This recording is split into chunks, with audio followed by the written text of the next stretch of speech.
Hello everyone, welcome to my channel. Please subscribe and keep watching more details. Chicago PD Season 12 wasted its best villain by cutting his story short, but they likely didn't have a choice. Season 12, Episode 10 of Chicago PD introduced an intriguing new villain to the series, but his story arc has now been disappointingly cut short just a few episodes later for likely unavoidable reasons. Chicago PD Season 12 has done a lot to elevate the series' ranking among the best won Chicago shows, and 10th episode Zoe was one of the season's most intriguing thus far. The episode introduced John Patrick Fluger's Adam Ruzek to a mysterious young girl, and the mystery of her true identity became more elusive with every new clue.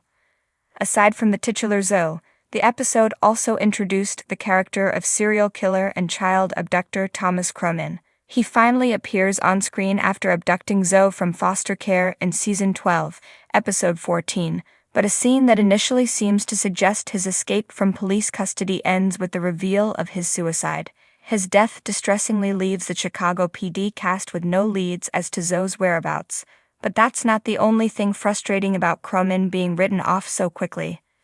Zoe establishes Cronin as a ruthless killer of women and children across multiple states, his MO being that he inserts himself into families before ultimately murdering everyone but Zoe.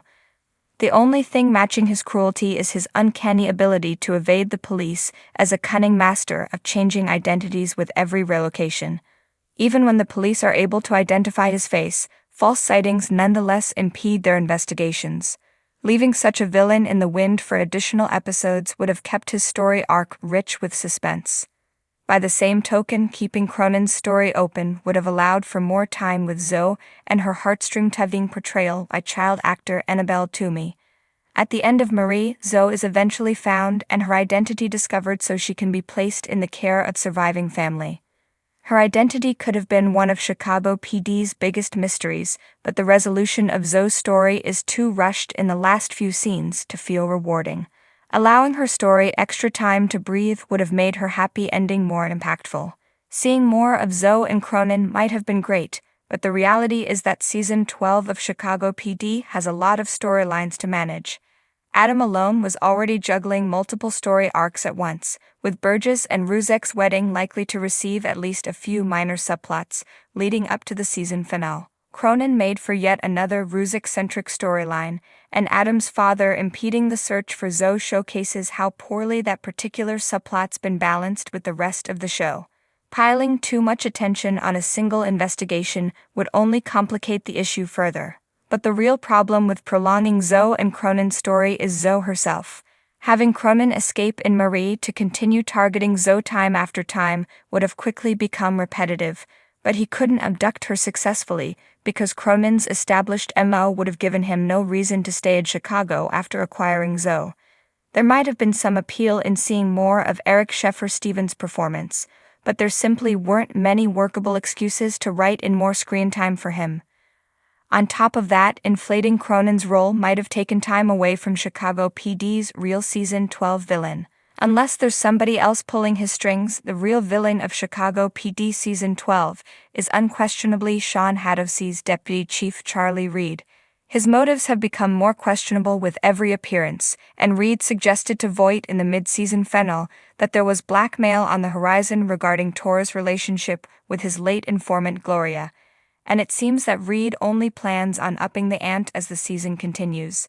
As Chicago PD showrunner Gwen Sigan tells Screen Rant, Sigan also mentions that Jason Biggs' Sergeant Voight will spend much of the remaining season keeping quiet about what little he knows of Reed's intentions, despite Voight's usual distaste for people keeping secrets from his team.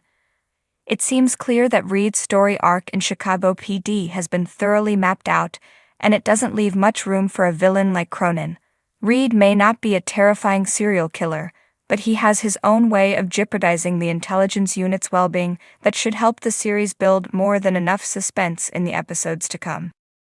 One of the biggest missed opportunities in Chicago PD Season 12 was the premature end of its most compelling villain.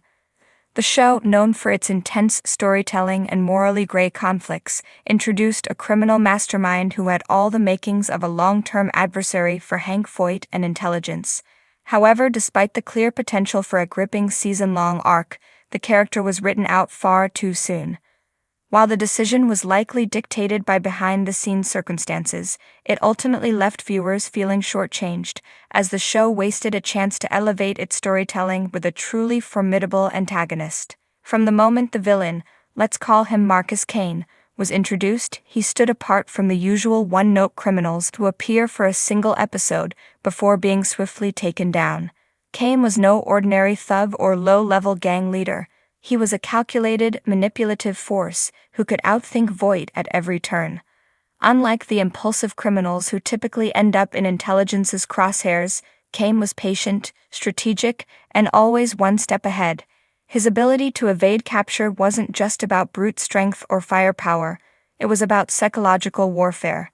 He knew how to exploit Voight's weaknesses, play the system, and leverage corruption in a way that made him nearly untouchable. This set up what should have been an electrifying game of cat and mouse between Voight and Kane. For years, Chicago PD has excelled at pitting Voight against adversaries who challenge his moral code, but Kane had the potential to be his most dangerous opponent yet. Unlike past villains who largely operated from a reactive stance, Kane was always on the offensive. He wasn't just trying to survive in the underworld, he was actively reshaping it. His network extended beyond street-level criminals and into the very institutions meant to stop him, making it nearly impossible for intelligence to pin him down without exposing their own vulnerabilities. Unfortunately, just as Kane's storyline was gaining momentum, it was abruptly cut short. The villain who had been built up as an unstoppable force was taken down in a way that felt far too convenient and rushed. Rather than an intricate takedown that tested Voight and his team's limits, Kane's downfall happened too quickly, robbing the season of the long-term tension it desperately needed. While Chicago PD has never been afraid to eliminate major players unexpectedly, this particular decision felt less like a creative choice and more like an unavoidable necessity. The most likely explanation for Kane's early exit is logistical constraints, whether due to actor availability, shifting story priorities, or network decisions. If the actor portraying Kane had scheduling conflicts or was only contracted for a limited number of episodes, the showrunners may have had no choice but to wrap up the character's arc sooner than planned.